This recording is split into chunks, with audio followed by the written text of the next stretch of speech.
आगे भाई सीआरपीसी निकाल लीजिए। सीआरपीसी में आपका अपील चल रहा था और अपील में आपका 376 से क्वेश्चन आपका बनता है, चांस रहता है। और 306 आपका 376 आपका बताया गया था पूरा डिटेल में।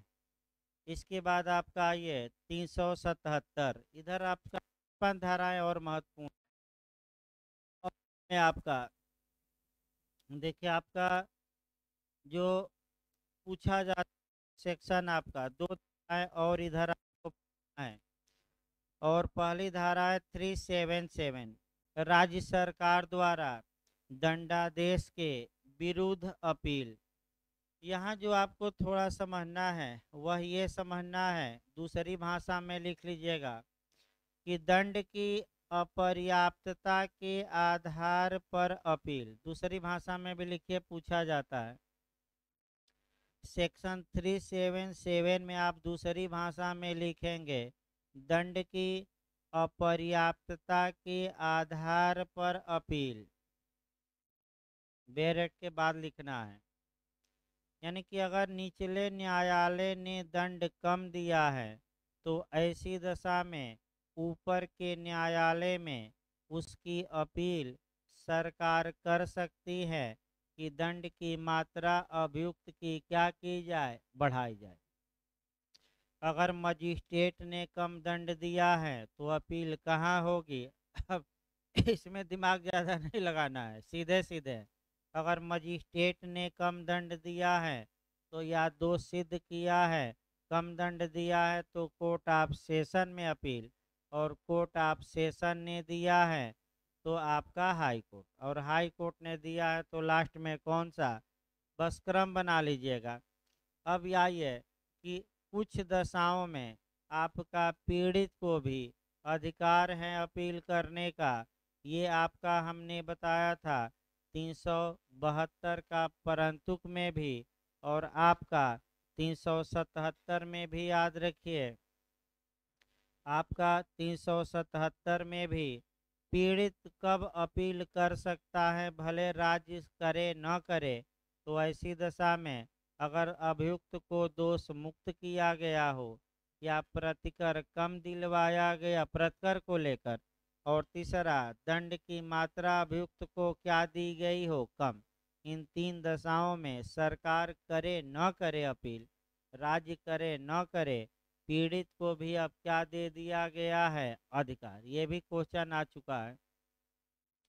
378 महत्वपूर्ण है, दोष मुक्ति की दशा में अपील। यही थोड़ा आपका हल्का सा देखना है अंदर से, यानी कि अगर निचले न्यायालय ने अभियुक्त को एक्विटल कर दिया, बरी कर दिया है, दोष मुक्त कर दिया है, तो अगर किसी मजिस्ट्रेट ने दोष मुक्त किया है तो अपील सत्र न्यायालय में, सत्र न्यायालय ने दोष मुक्त किया है तो अपील हाई कोर्ट, और हाई कोर्ट ने ऐसा काम किया हो तो कहा सुप्रीम कोर्ट। इसमें भी सीधे सीधे, लेकिन इस मामले में कब अपील होगी और किसकी इजाज़त से होगी, कौन निर्देश देगा, वहीं पॉइंट पकड़ना है। इसके लिए बेरेट की भाषा देखिए। पहला पहला खंड देखिए भाई 378 का, उपधारा 2 में जैसा उपबंधित है उसके सिवाय और उपधारा 3 और 5 के उपबंधों के अधीन रहते हुए। अब पहला देखिए, जिला मजिस्ट्रेट किसी मामले में लोक अभियोजक को किसी संज्ञेय और अजमानती अपराध के बारे में किसी मजिस्ट्रेट द्वारा पारित दोष मुक्ति के आदेश से सत्र न्यायालय में अपील उपस्थित करने का डायरेक्शन या निर्देश दे सकता है। यही क्वेश्चन आपका गलत होगा। फिर अगर किसी मजिस्ट्रेट ने अभियुक्त को एक्विटल कर दिया, बरी कर दिया हो, तो उसकी अपील कहाँ होगी? पहला क्वेश्चन कोर्ट ऑफ सेशन में। लेकिन कब होगी, किसके निर्देश से होगी? डीएम के। डीएम किसको निर्देशित करेंगे? लोक अभियोजक को कि कहाँ अपील करिए, सत्र न्यायालय में। लेकिन वह मामला जिसमें वह बरी हुआ था वह कैसा होना चाहिए ये भी सतर्क रहिए। संज्ञेय और अजमानतीय दोनों दे देगा। केवल संज्ञेय, केवल असंज्ञेय, संज्ञेय नहीं, केवल अजमानती, संज्ञेय या अजमानती, और संज्ञेय और अजमानती। तो सतर्क रहिएगा, क्या मार कर आएंगे यहाँ, संज्ञेय और, इसको सीआरपीसी की धारा 43 से जोड़ लीजिएगा कि प्राइवेट व्यक्ति कब किसी दूसरे व्यक्ति को वारंट के बिना गिरफ्तार कर सकता है। तो जब कोई दूसरा व्यक्ति किसी प्राइवेट व्यक्ति के समक्ष कैसा अपराध करता हो, संज्ञेय और, तो यहाँ भी संज्ञेय और अजमानती, और 43 में भी क्या है, संज्ञेय और अजमानती। अब आइए, अगर किसी अन्य न्यायालय ने बरी किया हो, कोर्ट ऑफ सेशन ने, तो इसकी अपील अब राज्य सरकार लोक अभियोजक को निर्देश देगी कि अपील कहाँ किया जाए, हाई कोर्ट में। यानी कि अगर न्यायाधीश ने आपका बरी किया हो तो राज्य सरकार लोक अभियोजक को, डीएम नहीं, यहाँ कौन आ गया, राज्य सरकार देगी निर्देश डीएम को नहीं, इनको लोक अभियोजक को, कि कहाँ अपील किया जाए, हाई कोर्ट। भाई न्यायाधीश ने दिया, सत्य न्यायाधीश इत्यादि ने, तो हाई कोर्ट। इतना याद रखिएगा मुख्य रूप से, कहिए तो फिर बताया जाए, नहीं तो आ गया हो तो आगे बढ़ा जाए। इसके बाद आपका जो सेक्शन आपका 379 एक बार देखना है, उच्चतम न्यायालय में कब अपील हो सकेगी। तो अगर हाई कोर्ट ने अभियुक्त की दोष मुक्ति के आदेश को अपील में उलट दिया और अभियुक्त को या तो मृत्युदंड दिया है, या आजीवन कारावास, या 10 वर्ष, या 10 वर्ष से अधिक का कारावास, तो अभियुक्त कहाँ इसकी अपील कर सकता है, आपका सुप्रीम कोर्ट। एक उदाहरण देख लीजिए, सत्य न्यायालय ने हत्या के मामले का विचारण किया, अभियुक्त को साक्ष्य कमजोर होने के कारण बरी कर दिया। आपका राज्य सरकार ने लोक अभियोजक को निर्देश दिया कि इसकी अपील हाई कोर्ट में किया जाए। हाई कोर्ट में अपील हुई, हाई कोर्ट ने अभियुक्त के जो निचले न्यायालय का निर्णय था उलट दिया, अभियुक्त को दोषी ठहराया, और दंड कितना दिया हो, या तो मृत्युदंड, या आजीवन, या 10 साल, या 10 साल से अधिक। तो इसकी अपील अभियुक्त कहाँ कर सकता है, सुप्रीम कोर्ट। किस सेक्शन में, 379। इसके बाद आपका 380 कभी काल पूछा जाता है, अपीलार्थी जेल में है तो वह कैसे अपील कर सकता है। तो या तो जेलर को, जेल के बाहर साधक अधिकारी के माध्यम से, या अधिवक्ता, दोनों विकल्प हैं। जेल के बाहर साधिक अधिकारी को भी दे सकते, या अपने अधिवक्ता को रख ले। जेल के बाहर साधक अधिकारी के माध्यम से अपील हो सकती है कि नहीं, हो सकती है। कब, जब अपीलार्थी कहाँ हो, जेल में। कौन सी धारा, 383। इसके बाद आप देखिएगा 386 पूछा जाता है, न्यायालय का पावर। तो 386 में अपील न्यायालय कुछ भी कर सकता है। अब एक दो उदाहरण बस देख लिया जाए। अगर निचले न्यायालय ने कम दंड दिया है तो दंड की मात्रा बढ़ा सकता है, अधिक दंड दिया है तो घटा सकता है, दंड दिया है तो बरी हाई कोर्ट कर सकता, माने अपील न्यायालय कर सकता है। निचले न्यायालय ने अगर आपका दोष मुक्त किया है तो अपील न्यायालय दोष सिद्ध भी कर सकता है, या दंड अधिक दिया है तो कम भी दे सकता है, और कम दिया है तो अपील न्यायालय क्या दे दे, अधिक। एक और पावर है रिमांड का, कि विचार दंड को रद्द करे, विचारण को भी रद्द करे, और निचले न्यायालय को प्रतिप्रेषित कर दे, रिमांड कर दे, पुनः मामला भेज दे कि इस मामले का आप उन्हीं आरोपों पर या नए आरोप लगाकर फिर से एक बार क्या करिए, रीट्रायल। तो रीट्रायल का आदेश भी किस धारा में अपील न्यायालय दे सकता है? 386। इसके बाद आपका क्वेश्चन 389 से बनता है और इसमें 3 साल का समय याद रखना है, वहीं अटय करना है कि अपील के लंबित रहने के दौरान आपका जमानत पर छोड़ना, यानी कि अगर मान लीजिए कि मजिस्ट्रेट ने किसी अभियुक्त को दोष सिद्ध किया, वह अभियुक्त सत्र न्यायालय में अपील किया है, तो सत्र न्यायालय चाहे तो जब तक अपील लंबित है अभियुक्त को जमानत पर क्या कर सकता है? छोड़ सकता है। लेकिन अब समस्या जो आती है कि क्या जिस न्यायालय ने दंड दिया है, क्या वह न्यायालय अपील के प्रयोजन के लिए अपराधी को जमानत दे सकता है कि नहीं?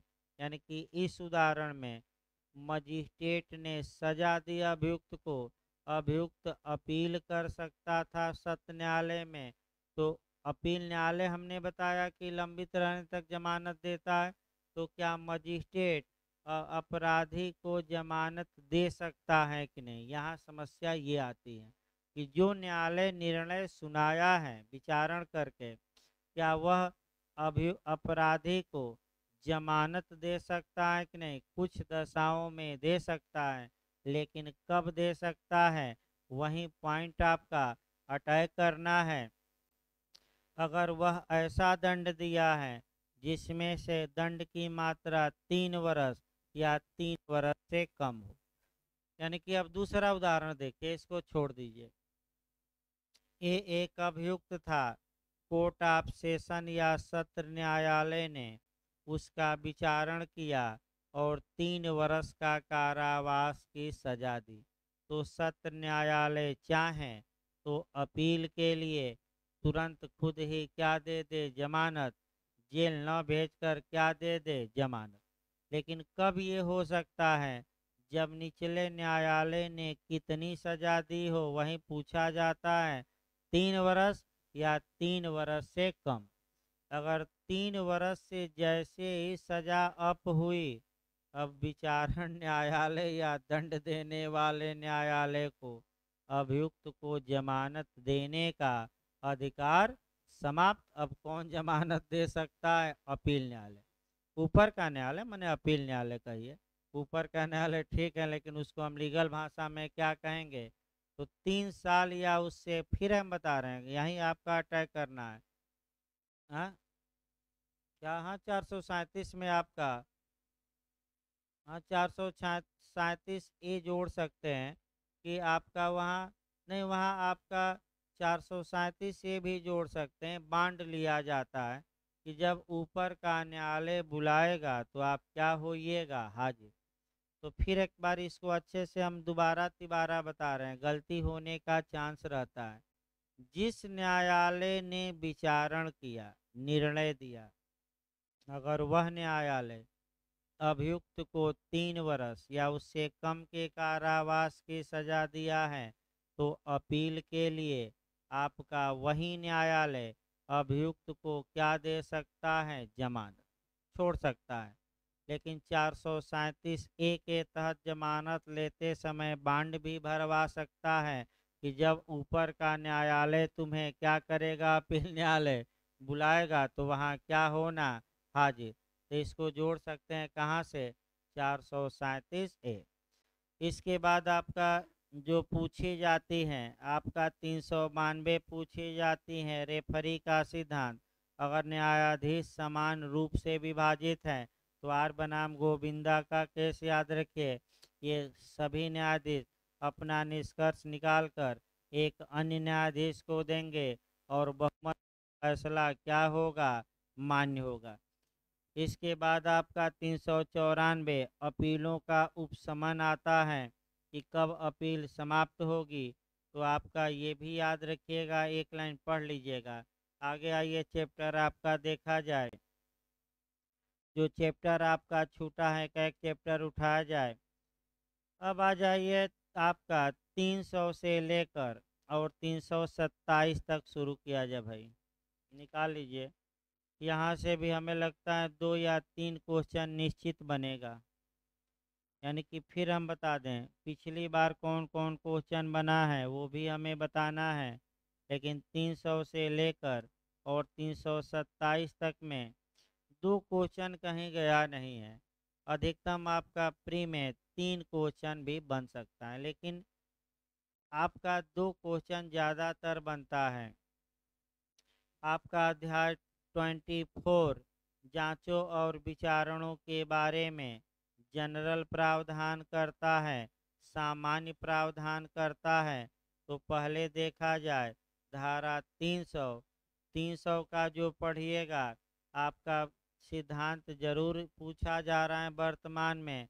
प्रायर एक्विट, प्रायर कन्विक्ट आपका किस धारा में सिद्धांत है झारखंड में पूछा, इंग्लिश में दिया था प्रायर प्रायर करके। तो प्रायर एक्विट, प्रायर कन्विक्ट ये किस धारा में सिद्धांत है 300 में।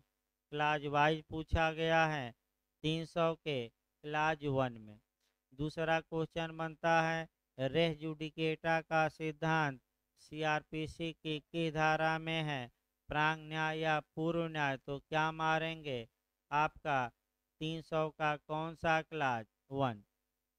विश्व वैक्सरी का सिद्धांत कहाँ है, यानी कि एक ही अपराध के लिए 2 बार आपका अभियोजित और दंडित न किया जाए। तो 300 का क्लाज वाइज चलते रहे 1 में। फिर आपका प्रोटेक्शन अगेंस्ट डबल जियोपार्डी कहाँ है, तो 300 के क्लाज किस में मारेंगे 1 में। फिर आपका बनता है क्वेश्चन कि किसी अपराध के अभियुक्त व्यक्ति को एक ही अपराध के लिए एक से अधिक बार अभियोजित और दंडित नहीं किया जाएगा। ये सिद्धांत कहाँ है 300 के क्लाज 1 में। अगला क्वेश्चन बनता है कि 300 के क्लाज 1 में क्या क्या समाहित है, पूर्व दोष मुक्ति, पूर्व दोष सिद्धि दोनों, इनमें से कोई नहीं। तो क्या मार्क कराएंगे दोनों, दोनों मार्क कराइए। संविधान का दायरा सीमित है, वहाँ पूर्व दोष मुक्ति केवल है 20 के खंड 2 में, यहाँ व्यापक है। तो आपका फिर एक बार देखिए, अगर किसी व्यक्ति के विरुद्ध अगर कोई अपराध का अभियुक्त था, एक बार किसी अपराध के लिए उसका विचारण किया गया, या तो पहले विचारण में वह बाइज्जत बरी या एक्विटल हुआ था बरी, या दोष मुक्त यानी कि कन्विक्ट हुआ था। तो जब तक कि वह निर्णय बना हुआ है तब तक उसी अपराध के लिए दोबारा उस पर मुकदमा चलाया जाएगा कि नहीं, नहीं। लेकिन कब तक, जब तक कि वह निर्णय अस्तित्व में है। तो अगर अपील में रिवीजन में निर्णय उलट गया तो निर्णय अस्तित्व में माना जाएगा कि नहीं, नहीं। अभी हमने अपील में बताया कि अपील न्यायालय निर्णय को उलट दे और रीट्रायल का क्या दे दे आदेश, तो रीट्रायल का आदेश पुनः एक बार सुनवाई, तो वह निर्णय बना नहीं है, क्योंकि निर्णय को क्या किया गया अपील न्यायालय द्वारा उलट दिया गया। ये इतना याद रखिएगा। उसके बाद आपका कुछ ऐसी दशाएं जरूर खंड 2 से हैं कि एक ही अपराध के लिए एक से अधिक बार उस पर मुकदमा चल सकता है, चाहे पहली बार वो सजा पाया हो या बरी हुआ हो। अब यही आपका घर पर देखना है और सभी दृष्टांतों को याद करना है। उसको घर पर न समझ में आए तो सभी दृष्टांत क्या करिएगा, रट्टा मारकर कंपटीशन में आज ही देख लीजिएगा एक बार। समझ में ना आए ठीक है, लेकिन 2-4 बातें परीक्षा के समय क्या की जाती हैं, रटी जाती हैं। भाई समझना बाद में अब देखा जाएगा। अगला देखिए, अब इसके बाद आपका 301 आ जाइए, लोक अभियोजक द्वारा हाजिरी। तो 301 में आपका है कि लोक अभियोजक द्वारा हाजिरी। तो भार साधक लोक अभियोजक या सहायक लोक अभियोजक आपका बिना लिखित प्राधिकार के, यानी कि एफिडे आपका वकालतनामा लगाने की आवश्यकता नहीं है, ये हाजिर हो सकते हैं, मामले का संचालन कर सकते हैं। तो लोक अभियोजक किस न्यायालय में, न्यायाधीश, सहायक लोक अभियोजक आपका माने मजिस्ट्रेट। 302 अभियोजन का संचालन करने की अनुज्ञा। यहाँ भी आपका कह सकते हैं कि क्लाज, यहाँ भी आपका क्वेश्चन बनता है कि न्यायालय किसी अधिवक्ता के अलावा भी किसी अन्य व्यक्ति को प्रोसिक्यूशन को हैंडल करने या प्रोसिक्यूशन के संचालन की अनुमति दे सकता है।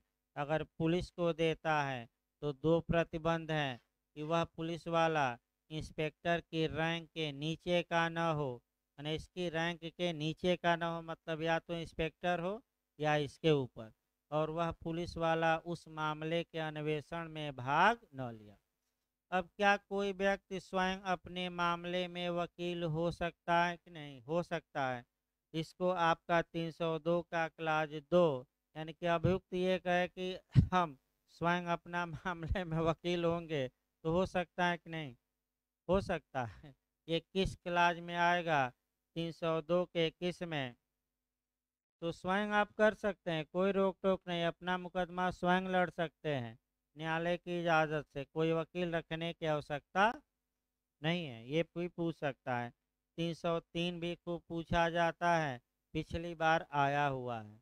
303 एक जे में आया और एक एपीओ में आया, चांस रिपीट का रहता है, तो 303 पढ़िएगा। तो जो व्यक्ति अपराध का अभियुक्त है उसे अपने मनपसंद के अधिवक्ता से अपनी प्रतिरक्षा कराने का क्या होगा? हक। अंडरलाइन करिए, पिछली बार ही दोनों धाराएं आई हैं, लगातार आती हैं ये धाराएं। दूसरा क्वेश्चन आपका, इस 303 धारा को आप जोड़कर पढ़िएगा। संविधान का अनुच्छेद 22 के क्लाज 1 से कि अपराध मूल अधिकार ये है कि अपराध के प्रत्येक अभियुक्त को यह अधिकार है कि वह अपने मन पसंद के अधिवक्ता से अपना क्या कर सके? बचाव करवा ले।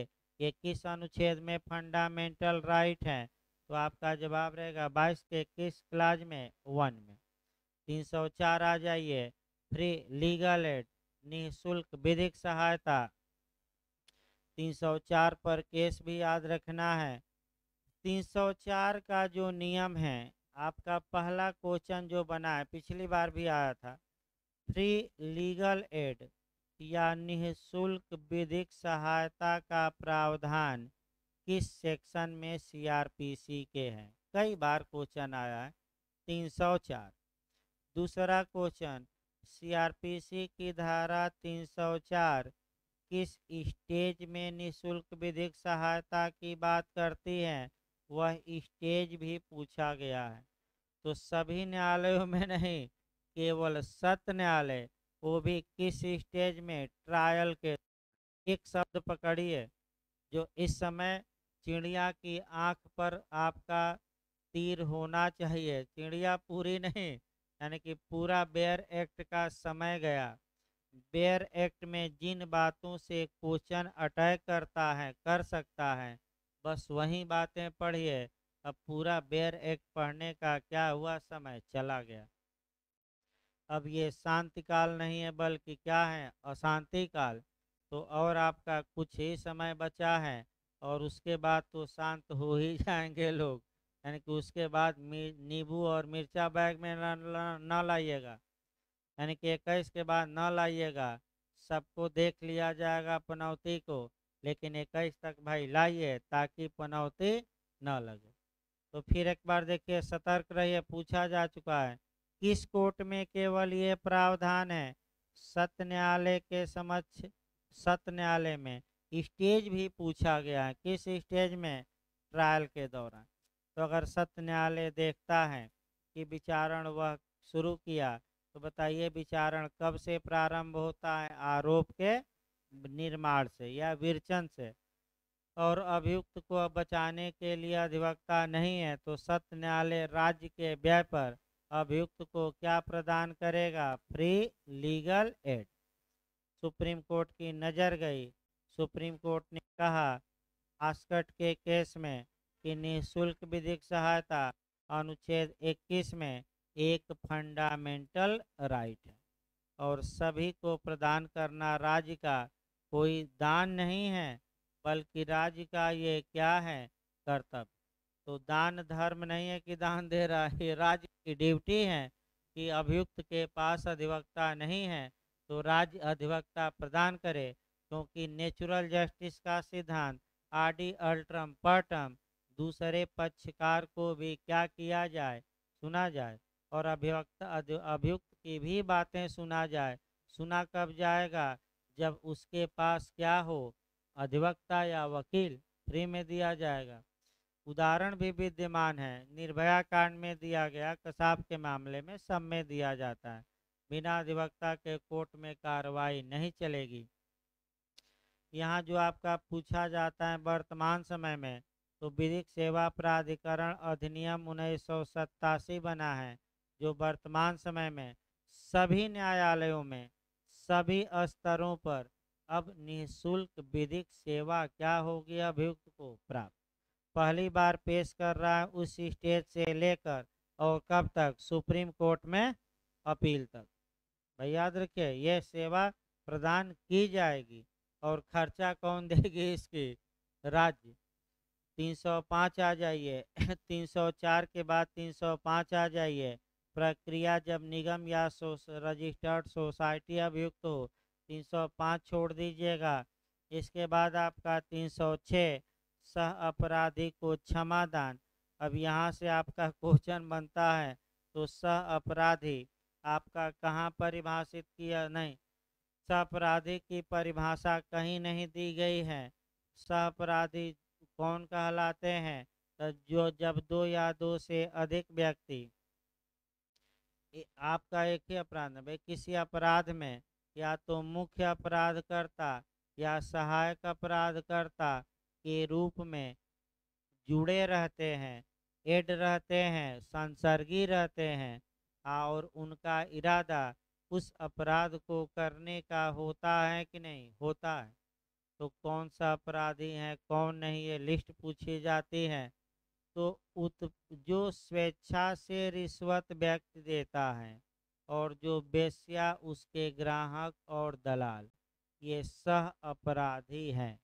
और जो ट्रैप विटनेस जासूस होते हैं, जो अपराध को उजागर करने के इरादे से क्या करते हैं, सहयोग, या आपका जो उत्पीड़न के कारण रिश्वत दे रहा है, वह सह अपराधी नहीं है। अब चोरों से चोरी का माल खरीदने, छिपाने, बेचवाने वाले, ये सह अपराधी होंगे कि नहीं होंगे। और बाबाओं की व्यवस्था करने वाले, जो राजदार कहे जाते हैं, राजदार का मतलब जो बाबाओं के राज क्या करते हैं जानते हैं, वे भी व्यवस्था सब करते हैं। तो क्या अपराध में संसर्गी या कोरलेट या जुड़े हैं कि नहीं? तो क्या उन्हें सह अपराधी माना जाएगा कि नहीं? अब जब बाबा के खिलाफ साक्ष्य कमजोर हो, जैसे आसाराम बाबा थे, तो भाई उनकी एक भक्ति है, भक्ता है, यानी कि उसको क्या बोला जाएगा, शिष्या। देखिए एकदम आपका उनकी जो एक शिष्या है आपका पढ़ती हैं, भाई सुन रहे हैं तो नाराज न हो, ऑनलाइन, ऑफलाइन नहीं ऑनलाइन, कहीं फोन ना आ जाए शाम तक, उदाहरण देते देते। तो वो नाराज हो गई थी, तो डायरेक्ट न कह के दूसरे से कहवाई कि बाबा हमारे परम भक्त हैं, अभी हम लोग लखनऊ गए थे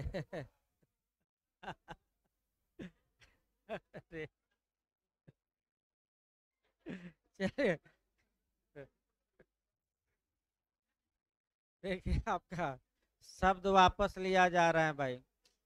मैंने बाबा हमारे परम प्रिय हैं, जैसे कि आपका हनीप्रीत के प्रिय थे राम रहीम वैसे ही बाबा परम प्रिय हैं। हम अभी बाबा का सपोर्ट करने के लिए लखनऊ आंदोलन करने गए थे, और सर बाबा पर इतना अटैक करते हैं आसाराम। तो सर ने कहा कि भाई जब कोर्ट ने दोषी मान लिया तब तो अटैक किया ही जा सकता था। अगर मामला सब जुडिस रहता, अंडर ट्रायल रहता, उस समय चलो आपका कोई बात नहीं है, उस समय भले अटैक ना हो। अब तो कोर्ट ने मान लिया, तो कोर्ट मान लिया तो कहा ही जा सकता था। तो इस प्रकार आपका अंधभक्त भी होते हैं, कुछ आपका सतर्क रहना अंधभक्तों से, वो किसी की नहीं सुनते।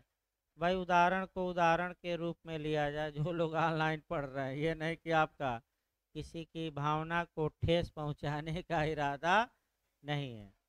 फिर एक बार देखिए, आपका क्षमादान कराया जाए।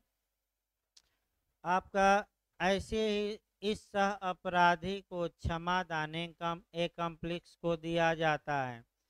306 में सामान्य न्यायालय, 307 में कमिटल न्यायालय पूछा जा चुका है और क्षमादान की शर्तों का उल्लंघन करता है तो 308। तो क्षमादान कौन न्यायालय दे सकता है, किस स्टेज में दे सकता है, वह तो जरूर याद रखिए। देखिए आपका कौन न्यायालय दे सकता है, रहिएगा, मजिस्ट्रेट और महानगर मजिस्ट्रेट किसी सह अपराधी को क्षमादान दे सकते हैं।